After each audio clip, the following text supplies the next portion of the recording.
Un peu parce que... Voilà, viens. Excusez-moi, c'est bien ici le grand sommet de la motivation. Fabrice Lucchini! Fabrice Lucchini! Non! Non, je disais, je vais pas leur réciter une fable de La Fontaine, c'est un public qui aime bien les conférences, 3 grands messages, une belle photo. Mais pas sur un public. Bon, puisque vous insistez, je vais leur réciter quand même, merci. C'est la scène est à moi maintenant. On va laisser. Merci Fabrice, merci. T'es trop forte, t'es trop forte. Tu vois, quand je t'avais dit un chevet du beau monde. Le lapin et la souris. Un lapin timide, modeste, qui s'estimait sans éclat, désirait secrètement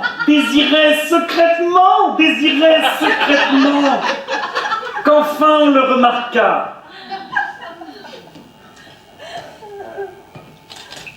Ne s'y connaissant guère, il demanda conseil à une souris grise au bagout sans pareil. La souris lui dit: si tu veux être écouté, tu n'as qu'une seule option, il te faut te mettre à parler. Si tu veux être écouté, tu n'as qu'une seule option, il faut te mettre à parler. Regarde-moi, si disgracieux, et convenons-en, petit, je sais manier les mots, et j'en tire profit.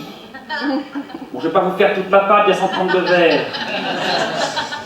Mais enfin, le lapin finit par écouter la souris, il prend la parole, il est écouté, il est entendu, et du coup, il réussit à atteindre ses objectifs. C'est énorme. Vous avez résumé de la fable, maintenant je dois y aller, j'ai un coaching, charisme, leadership et confiance en soi avec Édouard Philippe. À bientôt.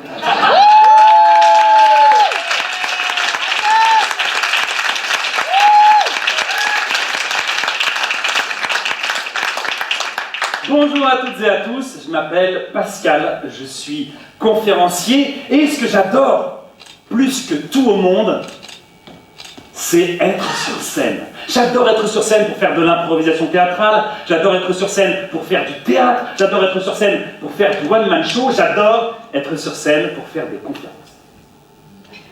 Et pourtant, ce qui est étonnant, peut-être vous ne me croirez pas, je ne sais pas, mais je suis timide. Je suis timide dans le sens où, quand j'étais enfant, quand j'étais adolescent, eh bien je rougissais quand on me posait une question. Je suis timide dans le sens où c'est pas évident pour moi de prendre mon téléphone pour appeler des gens, même si c'est de la famille, même si c'est des amis. Je suis timide dans le sens où, quand je suis perdu dans la rue, c'est pas facile d'aller voir un inconnu et de lui dire « excusez-moi, où se trouve la rue machin ». Je suis timide dans le sens où c'est pas facile de demander un renseignement à une vendeuse dans un magasin. Je suis timide. Et je suis sûr que parmi vous ici, il y en a plein des timides. Mais je ne vais pas vous demander de lever la main puisque vous êtes timide. Et alors, il y en a peut-être plein aussi ici pour lesquels c'est pas évident de prendre la parole en public. Il y en a pour lesquels c'est pas facile de prendre la parole en public. C'est dommage. Il y a des conférenciers, ouais, c'est pas facile.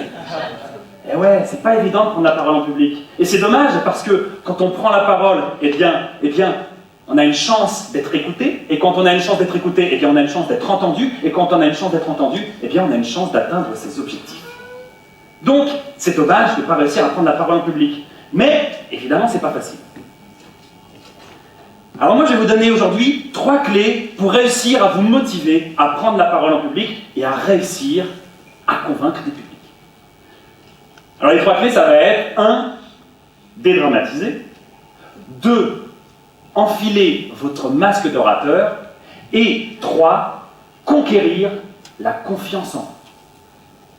Donc d'abord dédramatiser. Il y a un sondage qui est paru récemment, qui a été fait par le National Health Institute. Oui, je suis bilingue. Je sais dire que ça en fait. Hein, mais... Et donc ce sondage a montré que 74% des gens avaient peur de prendre la parole en public. 74%, c'est énorme, ça veut dire 3 personnes sur 4. Ça veut dire dans cette salle, vu que vous êtes 1400, et 1187 à peu près. Et c'est à mettre en parallèle avec le fait que 68% des gens ont peur de la mort. Vous voyez, 74% des gens ont peur de prendre la parole en public, 68% des gens ont peur de la mort. C'est quand même étonnant. D'ailleurs, il y a un humoriste américain qui s'appelle Jerry qui a dit « Ah bah oui, ça veut dire tout simplement que à des funérailles, la plupart des gens préféraient être dans le cercueil plutôt que de devoir prononcer le reste funèbre. »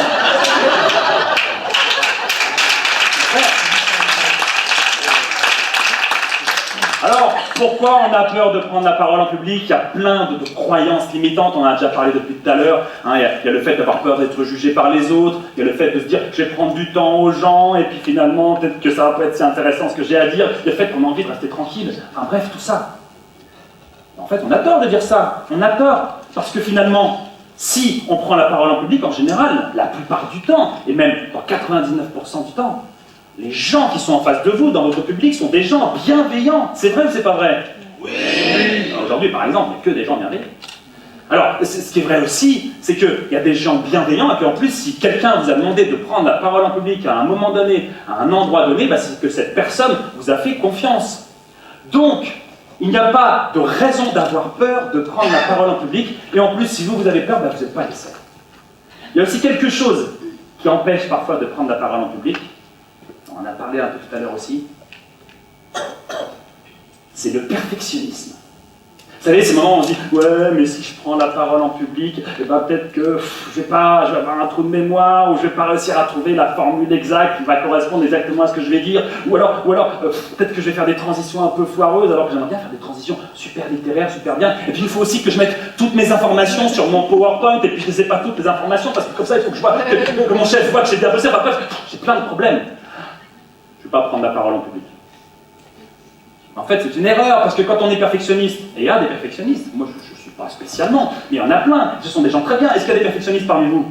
Il y en a plein. Les perfectionnistes que vous devez faire, vous ne devez pas chercher à faire une prise de parole parfaite, non. Vous devez chercher à établir une connexion parfaite avec votre public. Déplacez votre perfectionnisme dans l'envie, dans le besoin de connexion parfaite avec votre public. Donc on a vu dans un premier temps, il est important de dédramatiser. C'est pas grave de prendre la parole en public, et même c'est pas grave de se tromper. Deuxièmement, il est important d'enfiler le masque de l'orateur. Qu'est-ce que c'est que cette histoire de masque de l'orateur? Je vais prendre un exemple. On va aller voir du côté des humoristes. Franck Dubosc. Franck Dubosc, alors on connaît son personnage sur scène, c'est le personnage de séducteur, de charmeur, tout ça. Vous connaissez son personnage sur scène. Franck Dubosc, il ne peut pas être comme ça dans la vraie vie. Non, il y aura des problèmes. Ça veut dire que s'il joue à l'Apollo Théâtre, hop, il est en coulisses, et là il est Franck Dubosc, le vrai Franck Dubosc de la vie réelle. Il est là. Et à un moment donné, il y a quelqu'un qui lui dit attention, sur scène dans 5 secondes, Franck. Alors lui, du coup, il est là, ok, et là, il enfile son personnage, hop, et il rentre sur scène. Bonjour, je suis Franck Dubosc. Toi, grâce à moi, tu vas passer les 2 heures les plus fabuleuses de ta vie. T'as l'air d'y croire.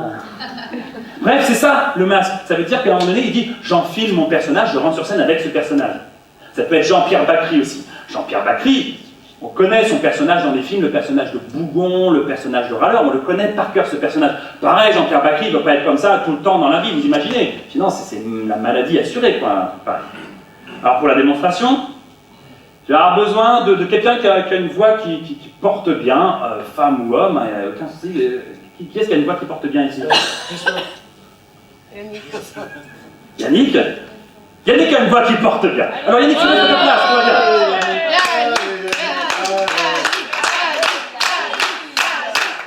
Il est super content. Alors il y a un texte qui est hyper simple. Le texte il est simple, c'est silence sur le plateau, moteur, action, et quand je dis le mot bavasser, couper. C'est simple? Vas-y, désolé. J'ai déjà oublié. Silence, il faudra lui souffler. Silence sur le plateau, moteur, action, et quand je dis le mot bavasser, couper. Ok? D'accord. Donc, Jean-Pierre Bacry, avant de jouer sa scène, donc il est comme ça, il papote avec les gens, ouais, tout va bien, super, on a passé une bonne soirée hier, c'était super cool. Hop, et puis là.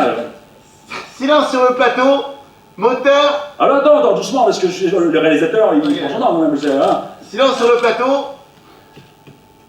Ok, donc là il rentre dans ce personnage, Jean-Pierre Bacry commence à investir son personnage, vas-y. Moteur. Ça tourne. Et. Action. Et là, il rentre dans le personnage, il enfile son masque de bougon, de râleur. Mais non, mais je ne suis pas en train de râler, je dis juste qu'il faut mettre les points sur les i. Et toi, t'es con comme un pylône électrique, c'est tout, quoi. On va pas en faire un fromage, je vais pas passer des heures à bavasser là-dessus. Hein. Encore le dire, allez.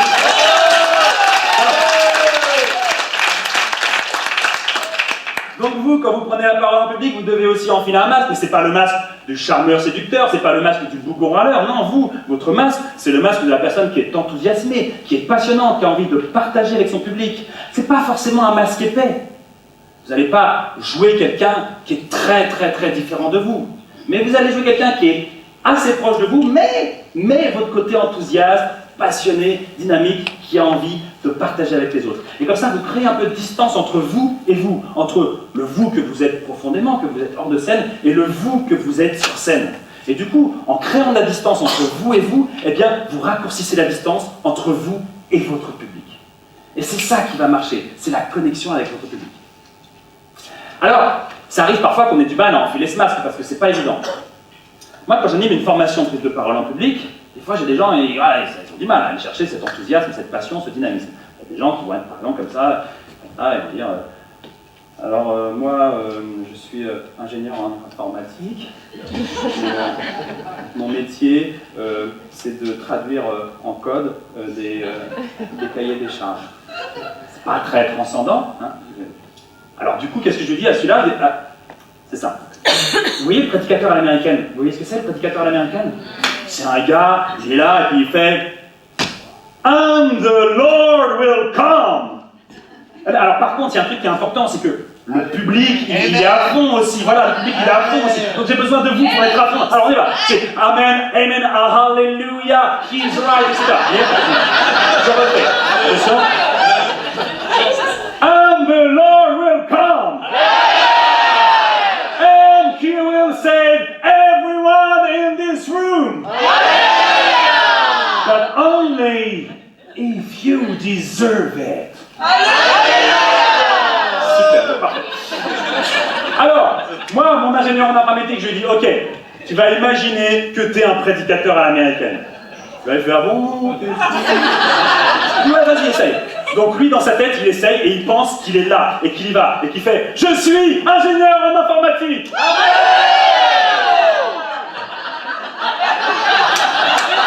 Mon métier, c'est de traduire en code des cahiers des charges.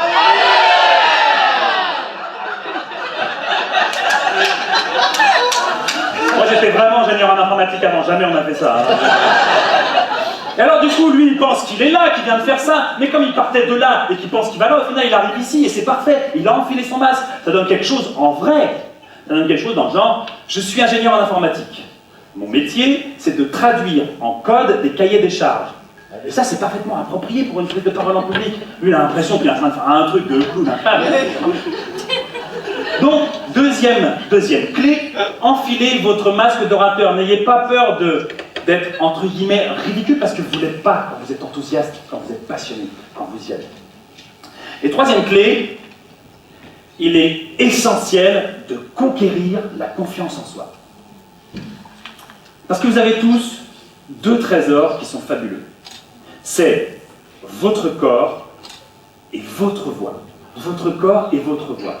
Et il y a des recherches qui ont prouvé ça. Hein. Quand on décide d'adopter une posture ouverte, une posture de dominant, entre guillemets, et ben ça booste vraiment la confiance en soi. C'est le fameux fake it until you make it. Je sais dire ça aussi en anglais. Alléluia. Alors, par exemple, pareil, si j'ai quelqu'un dans mon stage qui a du mal à occuper l'espace, qui a du mal à projeter sa voix, du coup, qui renvoie une image de pas vraiment de confiance en soi. Vous voyez Gérard Depardieu? Gérard Depardieu, c'est un mec il fait 5 mètres de large, 8 mètres de haut, 980 kilos. Quand il se parle, on l'entend à 10 km. Quand il parle, on le voit à 12 km, il y va, quoi. Donc pareil, moi j'ai fait au gars qui n'a pas confiance en lui, j'ai dit, ok, on va travailler sur le fake it until you make it. Tu vas imaginer que t'es Gérard Depardieu. Même une petite nana qui fait 1m40, je lui dis, tu vas imaginer que t'es Gérard Depardieu. Et donc là, on y va, quoi. Et du coup, ça donne quelqu'un qui pense, qui fait « Je suis contrôleur de gestion !»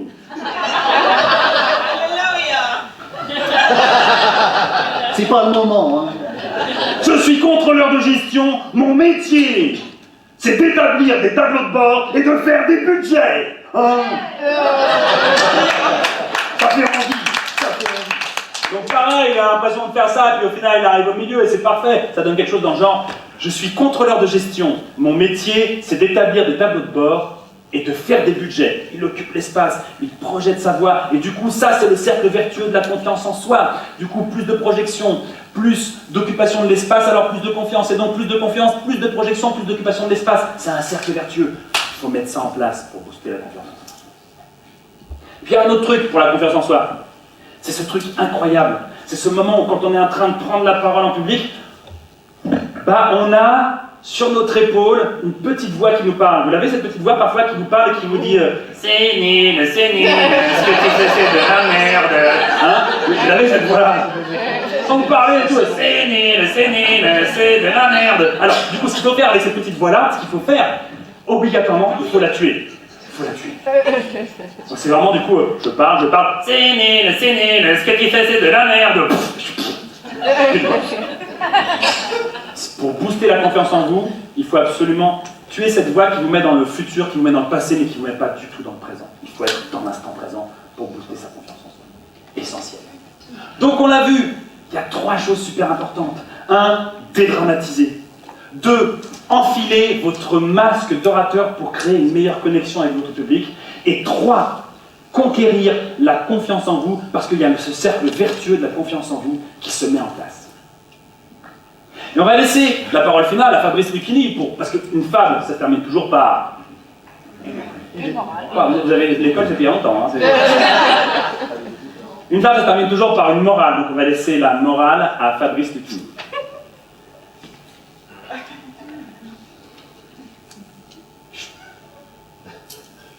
Il faut oser pour accomplir ses rêves. Crois-y sans relâche, essaye sans trêve. Crois-y sans relâche, essaye sans trêve. Et puisqu'il te faut à tout prix être entendu, lève-toi, parle fort, mets-toi des pieds hauts. C'est vous qui l'avez dit. Merci.